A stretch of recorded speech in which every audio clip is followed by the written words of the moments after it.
चलिए अब रुक करते हैं तमाम जिलों से जहां पर हमारे सहयोगी जो है वो हमारे साथ जुड़े हैं और वहां की जो जमीनी हकीकत है, वहां के जो मौजूदा हालात है उसको लेकर अपडेट हमें बताएंगे।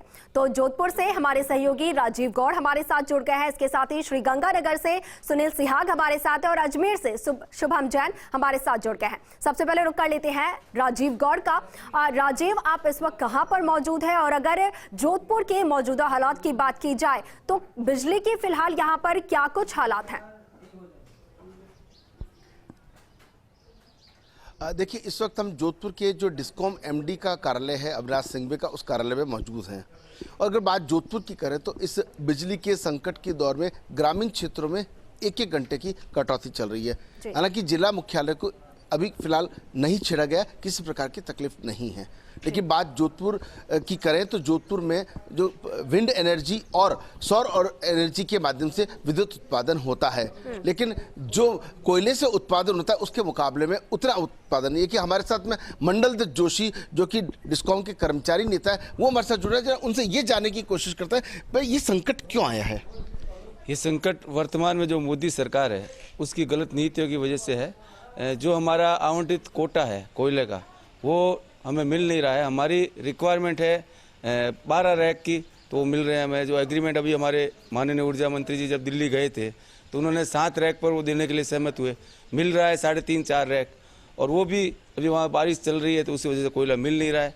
तो वर्तमान में जो संकट है वो केंद्र की नीतियों की वजह से है, उनकी ऐसी सोच है। लेकिन इस वक्त बात करें देश के कई इलाकों में समस्या है, और अब तो कुछ विदेशों में भी इस तरह की बात सुनने कई देशों के अंदर भी समस्या आ गई है। बिल्कुल बिल्कुल, आप सही कह रहे हैं। पूरे कोयल की वजह से पूरे भारत में जहाँ जहाँ भी कोल से जनरेशन है, क्योंकि राजस्थान में पन ऊर्जा से तो कोई बिजली पैदा हो नहीं रही है, और कई देशों में जब पन ऊर्जा से हो रही है वहाँ पर संकट नहीं है क्योंकि वहाँ कोयला और दोनों चीज़ें हैं। मगर राजस्थान में पन ऊर्जा से कभी भी बिजली बन नहीं रही है, हमारे पास में ऐसा कोई साधन नहीं है। अभी जो अगर सौर ऊर्जा के अलावा अगर बात करें हवा से जो बिजली बन रही है उसमें भी हवा नहीं होने की अगर परेशानी आ रही है। राजस्थान में सौर ऊर्जा और पन विंड पॉल के ऊर्जा में हमने बहुत आत्मनिर्भर की है। हमारे मुख्यमंत्री जब बने थे पहली बार, तब से लेके अब तीसरी बार कार्यकाल में पूरा भड़ला जो हमारा है वो राजस्थान का एक ऐसा सोलर पार्क बना है जिसके लिए आज कहीं पे भी कटौती हो जाए तो हमारी विंड और सोलर हमारी जो 8,350 मेगावाट है अभी आज हम देख रहे हैं उपलब्धता, और हमारी रिक्वायरमेंट है 11,260 मेगावाट।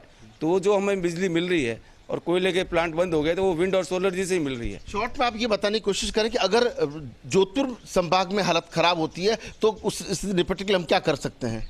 जोधपुर संभाग में मैं राजीव जी आपको कहना चाहता हूं कि कभी भी लाइट की कटौती नहीं होगी, कि हमारे पास में सोलर और विंड की इतनी ऊर्जा है कि एक बार पूरा ग्रिड भी फेल हो जाए तो हमारे राजस्थान के पश्चिमी राजस्थान में कभी अंधेरा नहीं होगा, मैं आपको कह सकता हूं। तो देख सकते हैं कि अंकुर ये एक राहत वाली बात है, चाहे विंड एनर्जी की बात करें चाहे सोलर पावर की बात करें। मुख्यमंत्री अशोक गहलोत ने जब पहली बार मुख्यमंत्री बने थे तब से इस पश्चिमी राजस्थान में जो सौर ऊर्जा का जाल फैलाया है, उस आज कई ऐसी स्थिति है कि कुछ लोग जो हैं वो सौर ऊर्जा सरकार को पैदा करके सरकार को भी दे रहे हैं। तो लेकिन जो कोयले का संकट है, साहब तो उन्होंने कहा कि केंद्र की जो नीतियां हैं वहां से रैक्स कम आ रहे हैं, रैक्स कम आने के कारण ये जो है तकलीफ खड़ी हुई है। जी चले राजीव, आप हमारे साथ बने रहिए। एक बार रुक कर लेते हैं श्रीगंगानगर का। श्रीगंगानगर से हमारे सहयोगी सुनील सिहाग हमारे साथ जुड़े हैं।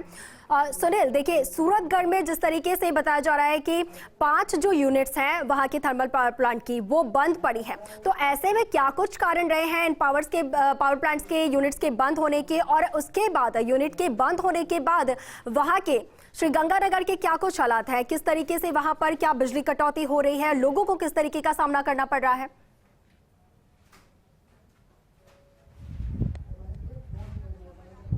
बिल्कुल अंकुर, आपको बता दूं 5 यूनिट जो सुपर थर्मल पावर प्लांट की जो बंद है मात्र 2 इकाइयां ही, अभी जो सूचना है 2 इकाइयां ही शुरू अभी है। ग्रामीण क्षेत्रों में सूरतगढ़ ब्लॉक के सभी ग्रामीण क्षेत्रों में लगभग 5 से 6 घंटे का कट लग रहा है। खेतों में किसानों की बात की जाए तो ट्यूबवेल पे जो पहले 5 से 6 घंटे बिजली मिलती थी वो मात्र अब 2 से 3 घंटे में सिमट गई है। बीच बीच में कट लगते हैं, किसानों को बड़ी परेशानी होती है। यहाँ पे ब्लैक आउट का खतरा अंकुर मंडरा रहा है, पर राजस्थान प्रदेश नहीं पूरे देश भर में कई राज्यों में ब्लैकआउट का खतरा है। अभी मैं खड़ा हूँ एक किसान के खेत में खड़ा हूँ, गंगानगर के पास खेत है। ये जो मेरे आप पीछे से देख रहे हैं, कैमरा पर्सन भीम शर्मा को दिखाऊंगा, ये ट्यूबवेल है। यहाँ से पानी जो अभी जो है सूखा पड़ा है, पिछले 2-3 दिन से यहाँ पे किसानों को लाइट नहीं मिल रही। जो गंगानगर के किसान हैं नहरी पानी के साथ साथ ट्यूबवेल पर निर्भर रहते हैं अंकुर, और जब नहर में पानी नहीं आता तो ये ट्यूबवेल का यूज करते हैं। ट्यूबवेल के पानी पे यहाँ पे सारे किसान हैं जो निर्भर रहते हैं। अभी पिछले कुछ दिनों से यहाँ पे ट्यूबवेल में पानी नहीं है, लाइट नहीं आ रही, तो इसकी वजह से यहाँ पे ट्यूबवेल सूखे पड़े हैं, किसानों को बड़ी परेशानी हो रही है। हमारे साथ अंकुर कुछ किसान जुड़े हुए हैं, इनसे बातचीत करते हैं। आप बताएं, किसान वर्ग से आप आते हैं, खेती करते हैं, पीछे काफी समय में अब की बार जो लाइट यहाँ पे नहीं आ रही, इतनी कट लग रहे हैं, कितनी बड़ी परेशानी है पहले के मुकाबले जो पहले सालों में चल रहा था, जो अब चल रहा है, कितना फर्क है? नमस्कार जी। इस बार बहुत ही प्रॉब्लम आ रही है लाइट की। 8 घंटा पहले 6 घंटा लाइट आती, 6 घंटा में भी 3-3 4-4 बारी कट लाग जाए।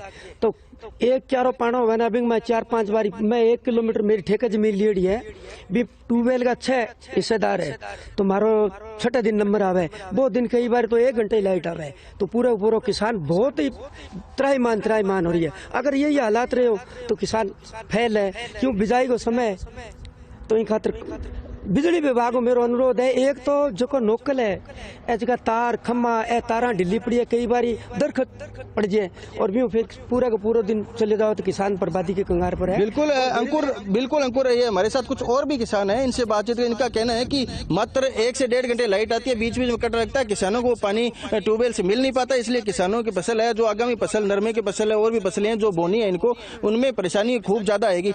आप क्या सोचते हैं, जो पहले के मुकाबले जो लाइट कट लगते थे, अभी कितनी बड़ी परेशानी आ रही है किसानों को? मैं दिलीप सिंह गोदारा, गाँव नेतेवाड़ा।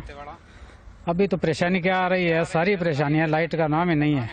लाइट आधा घंटा आती है, चली जाती है, दूसरा काम भी नहीं कर पाते, थोड़ी दूर जाते हैं फिर लाइट आ जाती है, उसके पास पहुंचते हैं 15 मिनट लग जाता है, उसके बाद में 10-20 मिनट चलती है, फिर कट लग जाता है, खाड़ा भरता है, आधा क्यारा जाता है, दूसरे दिन उसी आधे क्यारे को पिलाना पड़ता है। बिजाई का टाइम है, नरमे को पानी देने का टाइम है, ना तो नरमा पक रहा है और ना बिजाई हो पा रही है।